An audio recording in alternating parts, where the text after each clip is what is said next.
The day my husband was buried, I became a widow at 31. The day I found out what my brother had done, I became something else entirely. Daniel had been sick for 14 months. Pancreatic cancer stage 3 when they caught it, stage 4 by the time we understood what that actually meant. We had time to say goodbye, which people kept telling me was a gift. I'm not sure a 14-month goodbye is a gift. I think it's just a longer kind of grief. He was a high school history teacher. He loved bad puns, strong coffee, and arguing about Civil War battles with anyone patient enough to listen. He was 34 years old. We had been married for 4 years and together for 7. We had a dog named Biscuit and a savings account we called the Italy Fund because we kept saying we'd go someday. We never went. What Daniel did have, because he was careful and because he loved me, was a $400,000 life insurance policy. He'd taken it out 2 years before the diagnosis, just to be responsible, he said, just in case. He also had a brokerage account worth around $180,000, built slowly from years of modest contributions and one lucky tech stock he'd bought in his 20s and never sold. When he died, all of it was supposed to come to me. He had told me so. We had sat at the kitchen table with the policy documents, and he had pointed to my name, Nora. My name is Nora, and said, "Everything goes to you. Don't let anyone tell you otherwise." I believed him because I had no reason not to. The funeral was on a Thursday in late October. My brother Marcus and his wife Diane drove in from Charlotte. My parents flew in from Phoenix. Daniel's family came from Ohio and Virginia, and one cousin from as far as Portland. People filled the church and said kind things, and afterward gathered at our house and ate casserole. And I stood in my own living room feeling like a stranger in a museum exhibit about my own life. Marcus was attentive that week. Surprisingly so. He kept refilling my water glass. He offered to handle the calls with the funeral home, the cemetery, the florist. I let him because I couldn't hold a phone conversation without losing the thread of what I was saying. Grief does that. It makes you porous. Things slip through. He also offered to help with the paperwork. "You don't need to deal with all that right now," he said, the evening after the funeral. We were sitting on my back porch, and the sky was doing something beautiful that I couldn't fully appreciate. The insurance stuff, the accounts. "Let me make some calls. I know a guy at a financial firm. We'll get it sorted so you don't have to think about it." I said, "Thank you." I meant it. That was my first mistake, though I didn't know it yet. My second mistake was handing him the folder. Daniel kept everything in a green accordion folder in the filing cabinet in the office. Insurance policy, brokerage statements, the deed to the house, birth certificates, all of it. Marcus asked if he could take it home to review, make a list of what needed to be filed, and when. I said yes.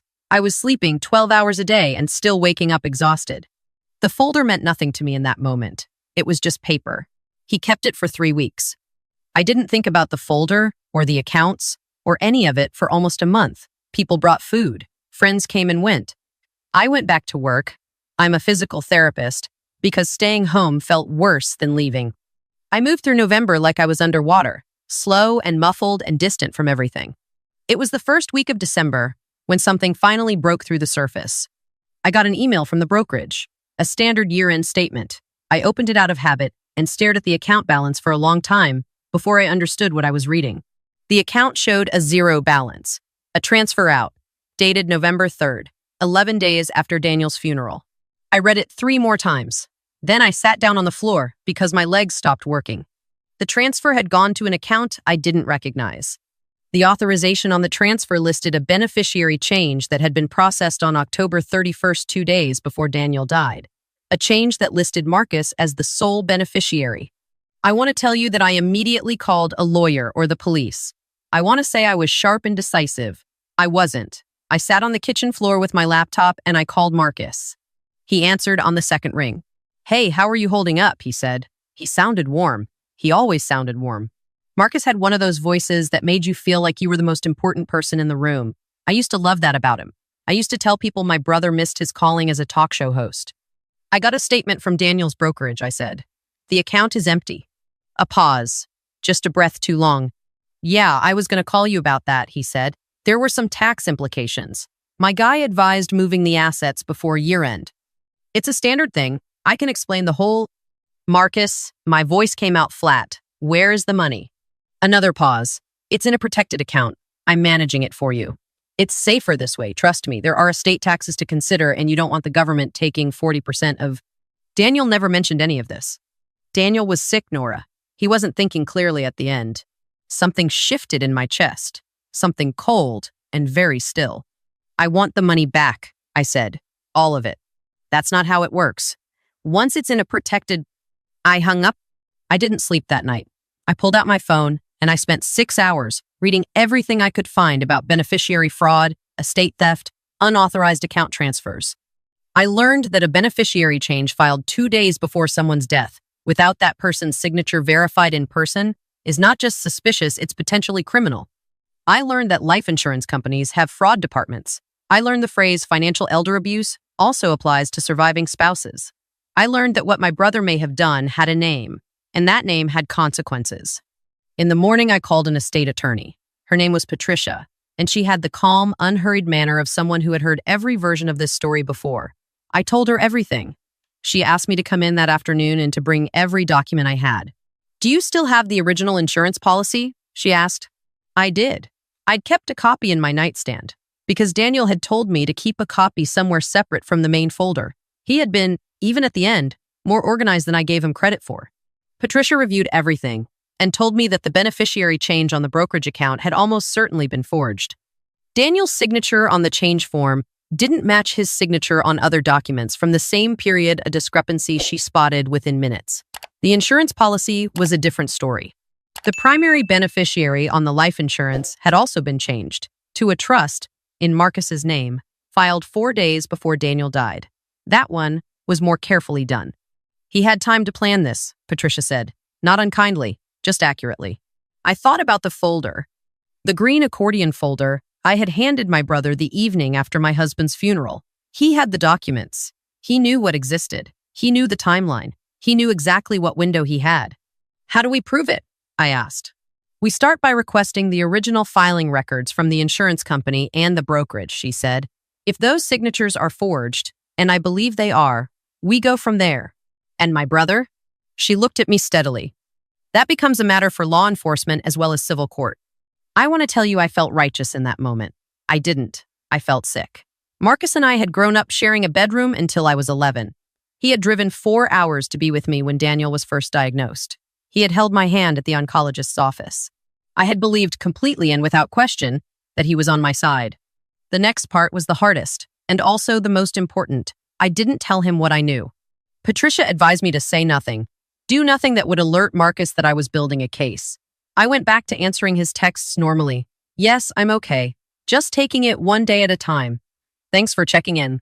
I played the grieving widow who was too sad to think about finances. It wasn't entirely an act. What I was doing quietly, on the other side of that performance, was collecting everything. I requested the original beneficiary change forms from both the insurance company and the brokerage. I got Daniel's medical records from the final 2 weeks of his life, which showed clearly that by October 31st, he was on continuous sedation and was not capable of signing legal documents. I pulled our phone records and showed that no call had been made from Daniel's number to either financial institution in the final month of his life. I also talked to Daniel's hospice nurse, a woman named Felicity, who had been with us in those last weeks. She remembered the timeline precisely. She said Daniel had not had a lucid enough day to conduct any kind of legal business after mid-October.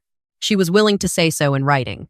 Then I did something that Patricia hadn't suggested, but that I needed to do for my own clarity. I called Diane. Diane is Marcus's wife. They've been married for 9 years. She is an elementary school art teacher, and she volunteers at an animal shelter on Sundays, and she once drove 2 hours to bring me soup when I had the flu, because Marcus was traveling for work. I had always liked Diane. I had always thought of her as one of my people. I called her on a Tuesday evening, and I asked her, as casually as I could manage, whether she and Marcus had made any big purchases recently. "Just catching up," I said. "Just talking." There was a silence on her end that told me everything. "Marcus got a new truck," she said slowly. "And we're supposed to be closing on a lake house next month. He said it was from an investment that finally paid off." Her voice was careful in the way that people are when they've been told a story they're not sure they believe. "Diane," I said, "I need to ask you something, and I need you to be honest with me." "Okay," she said, very quietly. "Did Marcus ever talk to you about Daniel's accounts?" The silence this time lasted longer. "He said he was helping you manage the estate," she said finally. "He said you asked him to." She didn't know. I could hear it in her voice, not guilt, but the dawning of something much worse than guilt. The moment when a person realizes they've been kept in the dark, not because they couldn't handle the truth, but because the truth was something that couldn't withstand being spoken out loud. He's taken everything, Diane, I said. Daniel's insurance, the brokerage account, almost $600,000. She didn't say anything for a long time. Then she said very quietly, "Oh God." That was when I knew she hadn't been part of it. And that mattered to me, even then. It still matters to me now. The confrontation happened on a Saturday in January, and I arranged it deliberately. I called Marcus and told him I needed his help with some estate documents, that Patricia had questions he needed to answer in person. I told him to come to Patricia's office. I told him to come alone. He walked in smiling. He was wearing a fleece jacket I'd never seen before, and he looked rested and comfortable, the way people look when they believe they've gotten away with something and the coast is clear.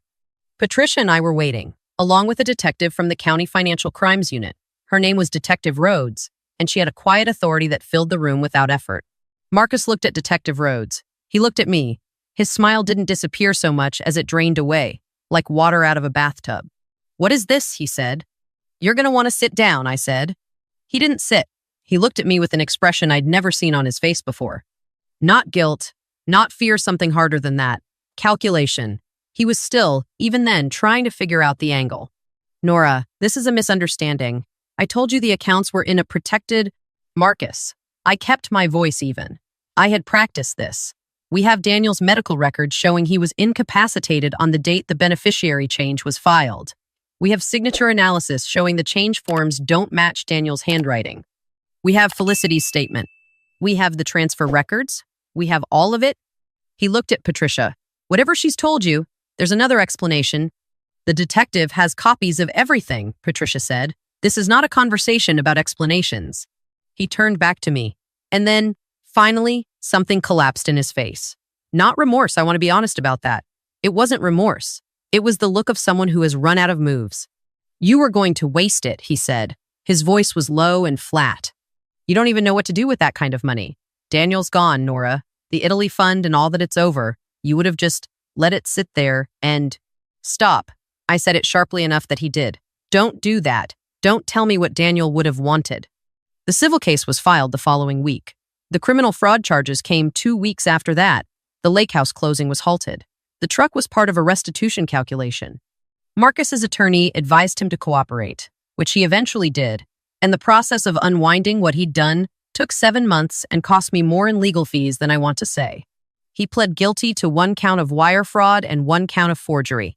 He was sentenced to 18 months, suspended to 6 with 2 years probation, and ordered to make full restitution.